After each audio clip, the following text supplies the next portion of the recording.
Juliet अपने कमरे में चुपचाप बैठी थी। उसके हाथ में एक चिट्ठी थी, पर नजरें उस पर नहीं टिक रही थी। हर शब्द उसके दिल को अंदर से झकझोर रहा था। ये कैसे हो सकता है? क्या वही सच है जो मैं सोच भी नहीं सकती? उसकी आवाज कांप रही थी, लेकिन भीतर से जो दर्द निकल रहा था वह किसी शब्द में बयान नहीं किया जा सकता था। उसी वक्त कमरे के दरवाजे पर एक हल्की खटखट सुनाई दी। जूलियट ने झटके से सिर उठाया। कौन है? उसने डरी हुई आवाज में पूछा। लेकिन जवाब नहीं आया। सिर्फ सन्नाटा और उसके दिल की धड़कनों की आवाज थी। जूलियट ने धीरे धीरे दरवाजा खोला और देखा। वहां कोई खड़ा नहीं था। सिर्फ फर्श पर एक और चिट्ठी पड़ी थी। जूलियट ने झुककर चिट्ठी उठाई और जैसे ही उसे पढ़ना शुरू किया, उसके हाथ ठंडे पड़ गए। शब्दों में साफ लिखा था, तुम्हारी दुनिया अब पहले जैसी नहीं रहेगी। सच सामने आने वाला है और हर रिश्ता अपने असली रंग दिखाएगा।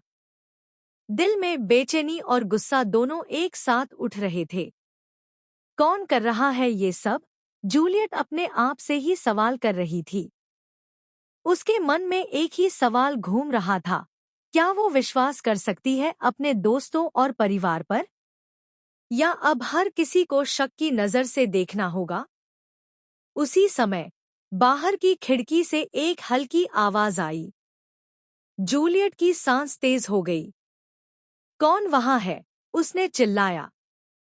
जवाब में सिर्फ सन्नाटा और रात की ठंडी हवा का सरसराना था। पर उसके दिल की धड़कनें और तेज हो रही थी। जूलियट ने महसूस किया कि अब समय सिर्फ सावधानी का नहीं, बल्कि तैयारी का है। वहीं दूसरी तरफ रवि, जो जूलियट का बचपन का दोस्त और उसके सबसे करीब था, अचानक अपने चेहरे पर चिंता और गहराई लिए उसे कॉल करता है। जूलियट, मुझे कुछ लगता है। तुम्हारे चारों तरफ कुछ तो गलत चल रहा है। ये सिर्फ शुरुआत है।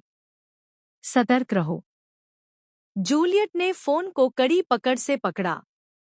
रवि, मुझे डर लग रहा है। सब कुछ उल्टा हो रहा है। मैं समझ ही नहीं पा रही कि किसे विश्वास करूं। उसकी आवाज में डर और टूटन दोनों साफ झलक रहे थे। जूलियट, तुम्हें अब अकेले नहीं रहना। मैं तुम्हारे साथ हूं। लेकिन याद रखना, हर कदम सोच समझकर उठाना। जो सामने दिखता है वो हमेशा सच नहीं होता। रवि की आवाज में गंभीरता और सतर्कता थी।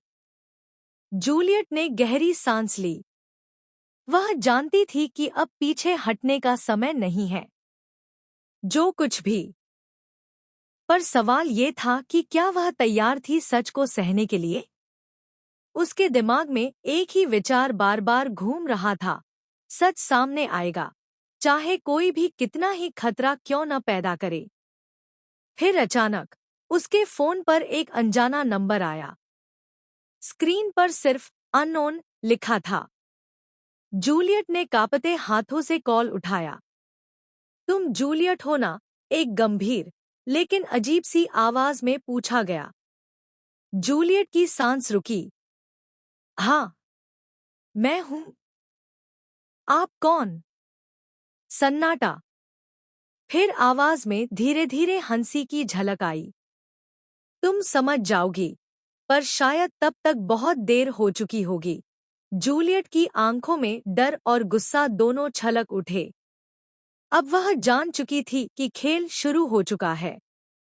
हर कदम, हर फैसला और हर भरोसा अब उसकी समझ और साहस की कसौटी पर खड़ा होने वाला था। रात का अंधेरा और खिड़की के बाहर की हवाओं की सरसराहट अब उसके डर और तनाव को और बढ़ा रही थी। वह जानती थी कि आने वाला हर पल, हर घटना उसकी जिंदगी को हमेशा के लिए बदल सकती है। जूलियट ने फोन रख दिया और कमरे में एकदम चुप्पी फैल गई। उसकी सांसें तेज थी, दिल धड़क रहा था और दिमाग में सवालों की भरमार। कौन कर रहा है ये सब? क्या रवि भी सच में सुरक्षित है या वो भी इस जाल का हिस्सा है?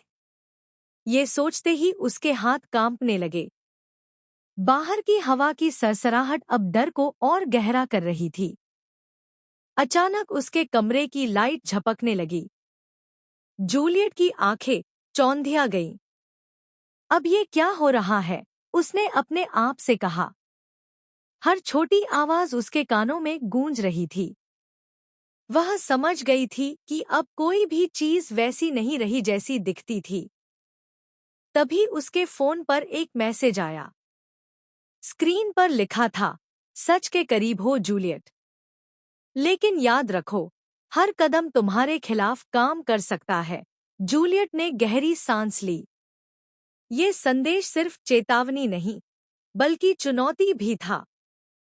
उसके अंदर साहस और गुस्सा दोनों एक साथ उठने लगे।